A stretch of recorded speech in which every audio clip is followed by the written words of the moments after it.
di sini aku bakal ngejelasin tentang multimeter. Multimeter itu ada dua jenisnya, yang pertama itu analog dan yang kedua itu digital. Aku bakal ngejelasin yang analog terlebih dahulu. Untuk analog itu tuh displaynya tuh dilihat dengan skala. Nah di sini tuh ada resistansi, yang keduanya itu yang warna merah ada tegangan AC, yang ketiganya itu warna oranye ada tegangan DC, dan yang terakhir itu ada arus atau dengan besaran miliampere. Sebelum melakukan pengukuran terlebih dahulu, lebih baik melakukan kalibrasi agar datanya sesuai. Untuk kalibrasi itu digunakan pada resistansi dengan besaran yang kita inginkan. Kalibrasi dilakukan dengan cara, misalkan aku kelas 10 nih, kita menyatukan negatif dan juga positif. Nah ini belum pada angka 0 dan kita menyesuaikannya agar jarum menunjukkan pada angka 0 dan sudah dikalibrasi. Nah kemudian di sini menu-menunya itu ada tegangan AC, tegangan DC, arus DC, dan juga ada resistansi. Untuk tegangan dan juga arus itu kita dapat memindahkannya pada skala yang paling besar jika ingin melakukan pengukuran. Namun jika kita sudah mengetahui skalanya, lebih baik kita memindahkannya pada skala yang mendekati. Selanjutnya itu ada multimeter digital. Multimeter digital itu kurang lebih sama seperti multimeter analog, namun pada multimeter digital ini displaynya itu digital. Nah pada multimeter ini ada beberapa menu. Yang pertama itu tegangan, kedua itu ada di sini resistansi, dioda, buzzer dan juga kapasitor. Yang ketiga itu ada hertz atau frekuensi, dan yang terakhir itu ada arus. Nah sebelum mengukur kita perlu kalibrasi terlebih dahulu dikarenakan ini belum mulai dari nol. Cara kalibrasinya sendiri itu kita menggabungkan antara dua pro positif dan negatif. Kita tunggu sampai 0 dan dia sudah sampai 0, berarti itu sudah dikalibrasi. Nah untuk tegangan sendiri ada dua macam, yaitu DC dan juga AC. Nah ini bisa kita atur dengan memilih tombol select yang ada di atas. Kemudian yang kedua itu sama, dapat memilih dengan tombol select untuk mengatur apakah kita akan menggunakan resistansi, dioda, buzzer atau kapasitor. Yang ketiga itu ada hertz atau frekuensi. Yang keempat itu arus dengan besaran miliampere. Nah ini juga sama, ada DC dan juga AC. Kemudian selanjutnya ini ada range. Range ini untuk mengatur apakah besaran yang akan kita gunakan miliampere ataupun milivolt ataupun volt. Nah kemudian ini delta rel. Delta rel ini untuk mengukur selisih antara resistor yang kita gunakan. Dan selanjutnya ini hold. Hold ini untuk menghold data yang sedang kita ukur agar sesuai. Dan yang terakhir ini ada hertz atau frekuensi.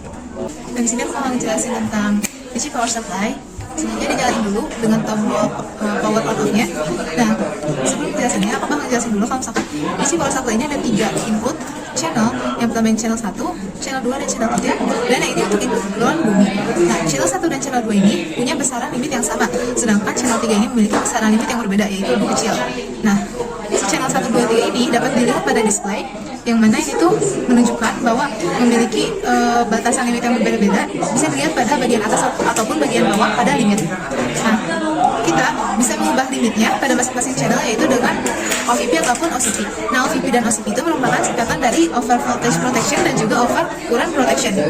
Bisa dilihat OVP-nya, misalkan kita ingin mengubah untuk channel 1, OVP-nya kita nyalain, awalnya 33 volt. Kita ingin mengubah batasan voltage-nya pada 25 volt, kita tinggal mengubahnya.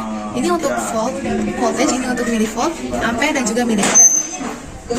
Batasan limit pada channel 1 berubah menjadi 25 volt.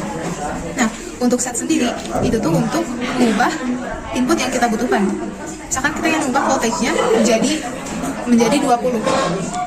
Dan langsung berubah pada bagian display yang ini dan juga pada bagian display set. Nah, dikarenakan channel 1 dan juga channel 2 memiliki besaran limit yang sama, maka bisa dilakukan track off atau sinkronisasi antara channel 1 dan juga channel 2. Track off menyala dan juga terjadi sinkronisasi antara channel 1 dan juga channel 2. Dan track off mati. Kemudian pada display juga dapat dilihat terdapat watt. Sebenarnya watt ini tidak digunakan, namun watt ini digunakan untuk lihat apabila terjadinya kesalahan pada input rangkaian. Jika wattnya cukup besar, berarti itu terjadi kesalahan dan juga rangkaian bisa dibenarkan. Kemudian di sini terdapat beberapa tombol, yaitu all, preset, OK, dan juga back. All digunakan untuk menyalakan semua channel secara sekaligus, sedangkan preset untuk mereset channel seluruhnya secara sekaligus. Dan dia langsung mati. Nah ini tadi seperti tombol input dan juga back untuk menghapus jika terjadinya kesalahan. Selain itu ini ada mode-mode lain, yaitu display, store, utility, help, timer, dan juga mode lainnya. Display sendiri untuk mengatur display yang ada di sini seperti brightness, mode, dan juga custom.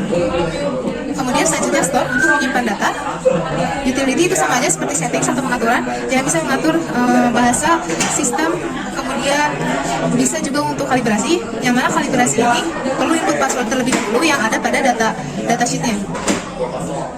Nah, setelah itu ada juga help, yang mana help digunakan jika kita ingin mengetahui mengenai tombol-tombol lainnya. Seperti misalkan pada channel 2 akan muncul informasi mengenai channel 2.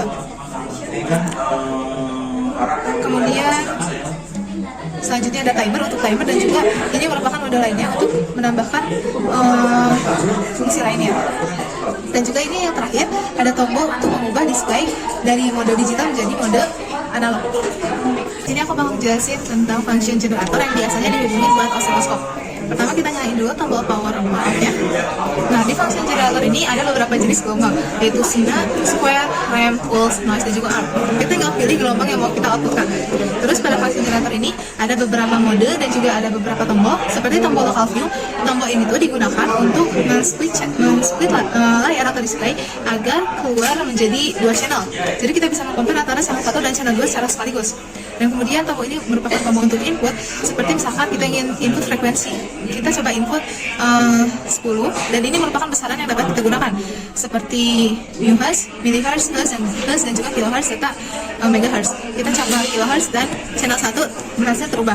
Jika kita ingin menginput channel 2, kita tinggal memencet tombol ini dan mengubahnya pada channel 2 seperti misalkan 15 kHz dan langsung terubah. Nah, tombol ini untuk menyesuaikan dengan mode-mode yang ada pada display seperti frekuensi, amplitudo, offset, dan juga lain sebagainya. Kita coba ubah pada satu channel saja seperti channel 2. Kita ingin coba frekuensi, tadi sudah sempat diubah, amplitudo. Nah, ada amplitudo dan juga ada high left. High left untuk mengatur fase bagian atas, dan juga low left untuk mengatur fase bagian bawah.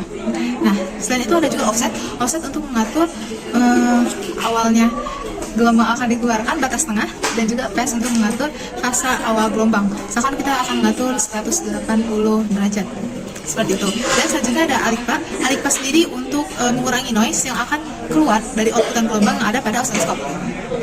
Dan setelahnya ini ada mode-mode selanjutnya. Mode-mode ini ada mode, swipe, burst, stone, utility, dan juga help. Nah, store ini digunakan sama seperti yang lainnya, yaitu untuk memasukkan data yang ada pada data yang ada pada function generator ini. Kemudian utility itu tuh untuk sama saja seperti yang lainnya, seperti halnya settings, yang mana ini ada sinkronisasi channel 1, channel 2, coupling, count, dan juga ada ini kalibrasi, test atau call. Jika kita ingin mencoba kalibrasi pada alat ini, tidak bisa, sama seperti di sini bawah, karena diperlukan password untuk dapat dikalibrasi. Password tersebut dapat dilihat pada datasheet ataupun datasheet yang diberikan pada saat membeli alat ini. Kemudian selanjutnya ada help, yang mana ini tuh memberikan informasi mengenai function generator. Nah, selanjutnya di sini tuh ada tombol output, dan juga ada untuk input kabel probe yang bisa dihubungkan pada oscilloscope maupun pada rangkaian. Nah, tombol output ini bisa menyesuaikan tergantung channel yang kita gunakan, channel 2 ataupun channel 1. Dan juga ini bisa digunakan untuk mengatur besaran-besaran lainnya, sama seperti pada tombol input angka-angka ini. Dan juga ini digunakan untuk mengatur bagian mana yang akan kita ubah. Ini aku bakal jelasin tentang oscilloscope. Pertama, perlu nyalain dulu dari tombol on-off-nya. Di sini oscilloscope yang berada di harmonic prime. Nah, oscilloscope sendiri itu tuh digunakan untuk mengeluarkan output gelombang dari function generator ataupun oscilloscope-nya sendiri. Nah, oscilloscope memiliki dua input channel, yaitu channel 1 dan juga channel 2, dapat digunakan dengan probe yang tersedia dan juga untuk input dari eksternalnya. Nah, untuk mengaturnya sendiri bisa digunakan dengan tombol kuning dan juga tombol biru, channel 1 dan juga channel 2. Dan sebelum mengatur channel 1 dan channel 2, kita perlu pencet auto set terlebih dahulu untuk menyesuaikan dengan data. Mungkin jika kita menggunakan function generator, untuk menyesuaikan dengan function generator. Kemudian jika kita pencet channel 1, nah di sini untuk mengatur vertikalnya, apakah akan ke atas atau ke bawah. Ini untuk mengatur amplitudo, dan juga ini untuk mengatur frekuensi. Kita coba untuk mengatur amplitudo. Nah, ini tuh jadi lebih dekat gitu antara bagian atas dan juga bagian bawah. Dan juga ini untuk mengatur frekuensi, lebih kecil ataupun lebih besar di sini. Nah, ini untuk channel 2-nya sendiri sampai seperti channel 1. Kemudian untuk tombol-tombol di sini, ini untuk menyesuaikan dengan apa yang akan kita pilih yang ada pada display. Seperti coupling, ada DC, AC, ataupun ada pada ground. Kemudian ada invert untuk membalikan fase. Ini untuk off dan juga untuk on. Dan juga ini ada bandwidth limit, ada voltage, ini untuk pengalih voltage, dan juga pengalih current, dan juga ada ground. Nah, kemudian di sininya itu ada beberapa mode lain seperti acquire, cursor, display, measure, utility, set or recall, ataupun ada help, hard copy, dan juga run stop. Nah, acquire itu merupakan mode lainnya, dan juga cursor itu merupakan measure secara manual. Jadi kita ya sama seperti measure tambah secara manual. Kemudian display ini untuk mengatur display yang ada di sini. Tipe dari DOS-nya, tipenya ada DOS, ada juga vektor, kemudian ada QLED, ada refresh jika terjadi error pada gelombang bisa di refresh terlebih dahulu. Kemudian ada kontras untuk mengatur kecerahan yang ada pada display, dan juga ada flow untuk mengatur latar pada display. Nah, ada berbagai macam kan. Kemudian selanjutnya setelah display itu ada measure sendiri untuk melihat data-data yang ada pada gelombang seperti VPP, VF range, frekuensi, dan juga rise time. Selanjutnya ada utility, sama seperti DC power dan function generator. Utility sendiri sama seperti settings, yang mana kita bisa mengatur mengenai hard copy, ROM, language, system, dan lain sebagainya. Sekaligus utility juga bisa melakukan kalibrasi. Nah, kalibrasi sendiri dapat digunakan jika kita sudah menghubungkan probe kalibrasi yang di belakang dengan channel 1, dan juga kita dapat untuk pencet F5 yang di sini. Selanjutnya